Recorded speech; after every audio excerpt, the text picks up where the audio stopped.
भारतामध्ये be in mechanical engineering करून जर्मनीमध्ये मास्टर्स केलेले धीरज देशमाने सध्या आपल्यासोबत आहे। नमस्कार. तर जर्मनीमध्ये तुम्ही कोणत्या फील्डमध्ये मास्टर्स केलं? मी जर्मनीत MBA इन इंजिनिअरिंग असा मिक्स प्रोग्राम आहे, ऑपरेशनल एक्सलन्स, त्यात मास्टर्स केले. अच्छा, जर्मनीमध्ये मास्टर्स केल्यानंतर ॲव्हरेज सॅलरी किती असते?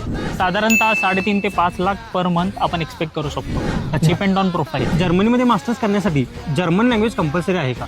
कंपल्सरी नाही आहे, पण काही युनिव्हर्सिटीज आहेत जे A1 मागतात, पण IELTS एक्झाम नक्की द्यावी लागते. जर्मनीमध्ये मास्टर्स करण्यासाठी फक्त मेकॅनिकल इंजिनियर्सच अप्लाय करू शकतात की ऑल फील्डचे लोक अप्लाय करू शकतात? सगळ्या फील्ड ज्यांनी पण बॅचलर्स केले they are eligible to apply here for masters, no problem. तर जर्मनीमध्ये मास्टर्स करायला येणाऱ्या लोकांसाठी तुमचं काय सजेशन असेल?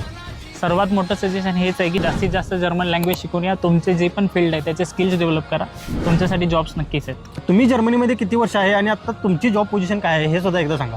मी गेले 4 वर्ष झाले, म्हणजे 2021 पासून आहे जर्मनीमध्ये, आणि मी Tier 1 company supply chain management या डिपार्टमेंटमध्ये काम करतो. तर जर्मनीमध्ये मास्टर्स करण्यासाठी तुमचे आणखी बरेच काही प्रश्न असतील, त्यासाठी कमेंटमध्ये मास्टर्स टाईप करा, आम्ही तुमचे सगळे प्रश्न सॉल्व्ह करू. आणि अशाच माहितीपूर्ण व्हिडिओसाठी आम्हाला फॉलो करायला विसरू नका.